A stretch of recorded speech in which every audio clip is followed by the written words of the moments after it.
जैसे जैसे टेक्नोलॉजी बढ़ती जा रही है वैसे वैसे हमारे पास नए गैजेट आते जा रहे हैं। उसका एक फायदा ये है कि हम नई टेक्नोलॉजी को अच्छे तरीके से एक्सपीरियंस कर पा रहे हैं, बट एक नुकसान भी है कि हम कंफ्यूज हो जा रहे हैं कि एग्जैक्टली हमें लेना क्या है। मैं ये एज्यूम करके चल रहा हूँ कि आपने अगर इस वीडियो पे क्लिक किया है तो आप या तो कंटेंट क्रिएशन में जाना चाहते हो या फिर ऑलरेडी कंटेंट क्रिएशन कर रहे हो। हमारे पास में यहाँ पे मल्टीपल कैमरे के ऑप्शंस अवेलेबल हैं जो हम ट्रैवलिंग में यूज करते हैं। जैसे स्मार्टफोन बहुत सारे लोग यूज करते हैं, कुछ लोग एक्शन कैमरा यूज करते हैं, कुछ लोग 360 यूज करते हैं। बाय द वे ये एक्शन कैमरा है और ये 360 है। और कुछ लोग पॉकेट कैमरास को भी यूज करते हैं। और अगर आप कंफ्यूज हो कि आपको कौन सा लेना चाहिए तो इस वीडियो में मैं इसी का सॉल्यूशन देने वाला हूं। सबसे पहले हर कैमरे का पर्पस समझ लेते हैं। अगर स्मार्टफोन की बात करें तो वो एक ओवरऑल डिवाइस है, उससे आप वीडियो शूट भी कर सकते हो और डिवाइस पे ही एडिट करके अपलोड भी कर सकते हो। तो अगर आपके पास में अभी तक कोई भी फोन नहीं है, कोई भी कैमरा नहीं है, तो मैं ये रिकमेंड करूंगा आप एक स्मार्टफोन ले लो। जैसे 360 कैमरे के शॉट्स आपकी वीडियोस को कूल बनाते हैं, वैसे ही हम आपकी लाइफ को कूल बनाते हैं। उसके लिए don't forget to subscribe hardware. उसके बाद आते हैं पॉकेट कैमरे पे। ये जो पॉकेट साइज कैमरे होते हैं इसको आप ऐसा समझ सकते हो, डीएसएलआर को छोटा करके, गिम्बल को छोटा करके एक दूसरे पे अटैच कर दिया गया है। मतलब जितनी चीजें आप एक डीएसएलआर से कर सकते हो उतनी ही चीजें आप इस छोटे एक्शन कैमरे से कर सकते हो। हालांकि सक्सेसफुल पॉकेट कैमरास में हमारे पास बहुत ज्यादा ऑप्शंस अवेलेबल नहीं है, एक ही है DJI Pocket 3। तो अगर आपको एक स्टेबलाइज्ड कैमरा चाहिए ट्रैवल पर्पस से, जिसमें नाइट शॉट्स अच्छा है, डे शॉट्स अच्छा है, प्लस वो कैमरा आपको ट्रैक भी कर सके, तो आप Pocket 3 ले सकते हो। व्लॉगर्स का तो सॉर्टेड है, वो या तो स्मार्टफोन ले लेंगे या फिर पॉकेट कैमरा ले लेंगे। बट उससे भी ज्यादा कंफ्यूज होते हैं वो लोग जो 360 डिग्री कैमरे और एक्शन कैमरे में कंफ्यूज होते हैं। तो इन दोनों में एक इन डेप्थ कंपैरिजन करके देख लेते हैं। सबसे पहले डिजाइन की बात कर लेते हैं। जो एक्शन कैमरा होता है उसमें आपको केवल एक कैमरा सेंसर मिलता है फ्रंट साइड में, और ये केवल आगे की ही चीजों को रिकॉर्ड करता है। फील्ड ऑफ व्यू डिफर कर सकता है। फॉर एग्जाम्पल जैसे मेरे पास में जो एक्शन कैमरा है ये 150 डिग्री फील्ड ऑफ व्यू को शूट करता है, तो इस एंगल के अंडर में जितनी चीजें आएंगी वो सारी आप शूट कर सकते हो। बट जो 360 डिग्री कैमराज होते हैं, फिर वो चाहे GoPro का हो या DJI का या फिर इंस्टा का, इसमें दो सेंसर आता है और दोनों ही sensor 180 degree field of view को शूट करते हैं, बाद में उसको स्टिच करके एक पूरी 360 डिग्री वीडियो आपको प्रोड्यूस करके देते हैं। अभी तक मार्केट में जितने भी कैमरे अवेलेबल हैं उसमें अगर क्वालिटी की बात की जाए तो एक्शन कैमरे की क्वालिटी एनी डे 360 डिग्री कैमरे से ज्यादा बेटर होती है, क्योंकि इसमें आपके पास में बड़ा सेंसर होता है। हालांकि अभी मार्केट में दो ऐसे कैमरे लॉन्च हुए हैं जिससे सेंसर साइज भी अच्छी क्वालिटी का है। जैसे Osmo 3, उसमें 1 इंच का सेंसर है, वो भी 360 डिग्री कैमरे में। मैक्सिमम रिजोल्यूशन की बात करें तो एक्शन कैमरे यूजुअली आपके शूट करते हैं 5K तक, मैं GoPro की बात कर रहा हूँ, और DJI आपका शूट करता है 4K तक। बट जो 360 डिग्री कैमरे हैं वो शूट करते हैं 8K रिजोल्यूशन तक। बट एक चीज आप ध्यान रखना, जब आप इस कैमरे से एक फुटेज शूट कर रहे हो 4K पे, तो वो 4K की फुटेज एक्चुअल 4K की है। बट जब आप 360 से कोई एक वीडियो शूट कर रहे हो 8K पे, और अगर आपको कोई एक पार्टिकुलर एंगल चाहिए तो ये 8K में से उसको क्रॉप करेगा, फिर आपको वीडियो दिखाएगा। आप ऐसा समझ सकते हो कि मे बी आपने वीडियो 8K पे शूट की हो, बट वीडियो का आउटपुट जो है वो 1080p जैसा निकल करके आए। तो ये चीज़ ध्यान रखना, जिनको अच्छी क्वालिटी का सेंसर चाहिए उनको जाना चाहिए एक्शन कैमरे पे, और जिनका काम थोड़ी सी लो क्वालिटी में चल जाएगा वो जा सकते हैं 360 कैमरास पे। नेक्स्ट टॉपिक पे आते हैं फ्रीडम। एक्शन कैमरे में आपको उतनी फ्रीडम नहीं मिलती एंगल सेलेक्ट करने की जितनी आपको 360 कैमरास में मिलती है। ये कैमरा उन लोग के लिए बेस्ट है जिनको बार बार एंगल सेलेक्ट नहीं करना है। फॉर एग्जाम्पल अगर आप एक ट्रेवलर हो या फिर मोटो ब्लॉगर हो, आपने इस कैमरे को हेलमेट पे माउंट किया, उसके बाद आपको पता है कि आपका केवल फ्रंट व्यू ही आएगा और आपका काम उससे चल जाएगा, तो ऐसे लोगों के लिए एक्शन कैमरा परफेक्ट है।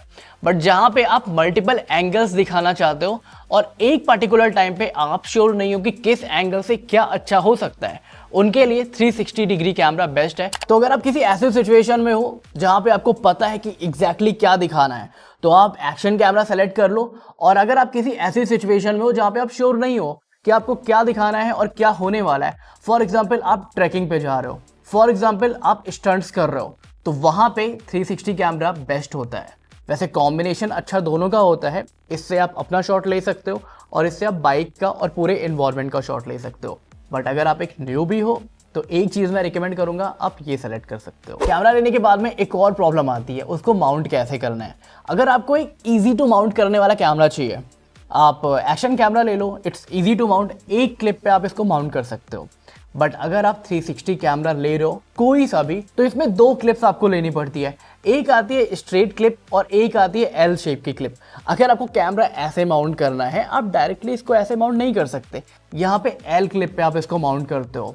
बट अगर आपको स्ट्रेट माउंट करना है तो आप स्ट्रेट क्लिप पे माउंट करते हो। तो हाँ, ये थोड़ा सा एक्सपेंसिव हो जाता है। अब बात कर लेते हैं स्पेशल फीचर्स के बारे में। तो स्पेशल फीचर एनी डाउट आपको 360 कैमरे में ज़्यादा बेटर मिलते हैं, फिर वो चाहे हाइपर स्टेबलाइजेशन हो, टाइम लैप्स हो, स्टार लैप्स हो, या फिर क्रिएटिव फोटोशूट हो। एक छोटा सा एग्जांपल देता हूं, अगर आप स्टार लैप्स शूट कर रहे हो तो एक्शन कैमरे से केवल एक एंगल आप शूट करोगे, बट 360 कैमरे से आप पूरे इन्वायरमेंट में होने वाली हर एक चीज को शूट कर सकते हो, जिससे आपका स्टार लैप्स काफी ज्यादा क्रिएटिव निकल के आता है। इनफैक्ट स्टेबलाइजेशन भी एनी डे 360 कैमरास की ज्यादा बेटर होती है एक्शन कैमरे से, क्योंकि पूरे ही क्लिप्स में से एक पार्ट उठा के उसको स्टेबलाइज करता है, तो इसके पास ज्यादा स्पेस होता है EIS को एडजस्ट करने के लिए।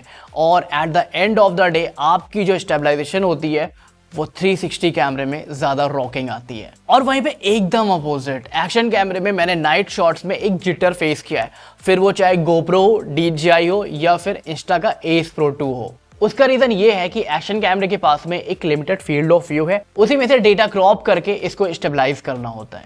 नेक्स्ट आता है कि अगर आपने डिसाइड कर लिया है कि आपको एक्शन कैमरा लेना है या फिर 360 कैमरा लेना है, तो किस ब्रांड का बेस्ट है।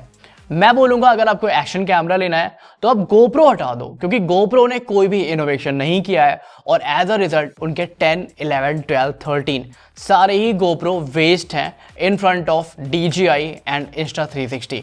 तो अगर आपका बजट बहुत ज़्यादा अच्छा है, आप Insta360 का Ace Pro 2 ले सकते हो। उससे थोड़ा सा कम बजट है, 35,000 तक का है, तो आप 5 Pro ले लो। और अगर आपका बजट 20 से 22,000 रुपए है तो आप Action 4 ले सकते हो। नॉर्मल प्राइस Action 4 का 27,000 का है, बट डील्स में ये इजीली आपको 20 से 22,000 रुपए में देखने को मिल जाता है। और अगर आपको 360 कैमरा लेना है तो उसमें भी GoPro का मैक्स आता है, उसको एकदम से एलिमिनेट कर देना। आपका बजट अगर 45,000 है तो आप ले सकते हो DJI का Osmo 360, उसमें 1 इंच का सेंसर है। बिलीव मी, उसका रिजोल्यूशन हर एक चीज बहुत ज़्यादा बेटर है इंस्टा से। बट Insta360 X5 में एक अच्छी चीज़ आपको मिलती है, वो है लेंस रिप्लेसमेंट। ट्रस्ट में ये वाला कैमरा मैं परमानेंटली यूज़ कर रहा हूँ और मेरे एक गलती की वजह से इस पे यहाँ पे हल्का सा एक स्क्रैच आ गया था। अभी क्या है कि ये पूरा लेंस मुझे रिप्लेस कराना है और इसकी कॉस्ट आ रही है 16,000 रुपीज़। तो कीप इन योर माइंड कि 360 कैमरे का ध्यान आपको एक्शन कैमरे से ज़्यादा रखना पड़ता है। अब बात कर लेते हैं ड्यूरेबिलिटी की। दोनों ही कैमरे IP रेटेड होते हैं, दोनों को ही आप अंडर वाटर यूज़ कर सकते हो, but any day action camera ज़्यादा ड्यूरेबल होता है 360 कैमरे से। इसके किसी भी लेंस पे एक डॉट की स्क्रैच आई तो पूरी फुटेज खराब हो जाती है। और क्योंकि इसमें लेंसेज आप देख सकते हो 360 कैमरेज में बाहर की साइड में होते हैं, तो अगर आपने इसको ऐसे भी रख दिया जैसा कि मेरी हैबिट है, तो इस पे स्क्रैचेस आते रहते हैं। बट एक्शन कैमरे को अगर आप फेक भी दो तो भी कुछ नहीं होने वाला। अभी जो DJI के कैमरे आ रहे हैं उसमें तो प्रॉपर गार्ड के साथ में आता है, प्लस एक्शन कैमरे का अपर लेंस रिप्लेस करना बहुत ही ज़्यादा ईजी है। तो 360 कैमरा या फिर एक्शन कैमरा, दोनों में से कौन सा लेना चाहिए? देखो, पहली बात तो ये है कि ये यूज़ केस पे डिपेंड करता है। अगर आप बहुत ज़्यादा ऐसी जगह पे जा रहे हो जहाँ पे आप एक भी एंगल मिस नहीं करना चाहते, डेफिनेटली आप 360 डिग्री कैमरा लो। बट एक और चीज़ है, इसकी एडिटिंग थोड़ी सी टिपिकल है। अगर आप एकदम बिगिनर हो, आपको जस्ट ट्रैवलिंग, मोटो व्लॉगिंग, ये सारी चीज़ें स्टार्ट करनी है, आपने पहले कभी भी एडिटिंग नहीं की है, तो मैं आपको रिकमेंड करूंगा आप एक एक्शन कैमरा ले लो। ईजी टू एडिट होती है इसकी फुटेज, स्ट्रेट है, ना कोई कैमरा एंगल सेलेक्ट करना है, ना कोई डिस्टॉर्शन सेट करना है, सीधे cut, copy, paste and use. और अगर आपको एडिटिंग की थोड़ी बहुत नॉलेज है, आपको पता है कि कौन सा एंगल कैसे सेलेक्ट करना है, आपको पता है डिस्टॉर्शन कैसे कंट्रोल करते हैं, तो आप 360 कैमरा ले सकते हो। एक और क्वेश्चन लोगों का आता है कि क्या हम 360 कैमरे से स्ट्रेट वीडियो शूट कर सकते हैं? तो जी हाँ, आप हर एक 360 कैमरे से स्ट्रेट वीडियो शूट कर सकते हो, फिर वो चाहे DJI का Osmo 360 हो या फिर Insta360। अगर आपने डिसाइड कर लिया कि आपको कौन सा कैमरा लेना है, तो एक बार कमेंट सेक्शन में बता देना कि इस कैमरे का आप यूज कैसे करने वाले हो सकता है हम कोलैबोरेशन कर लें। इस वीडियो के लिए फिलहाल इतना ही रखते हैं, मिलते हैं नेक्स्ट वीडियो में। This is Nikhil Srivastava signing of.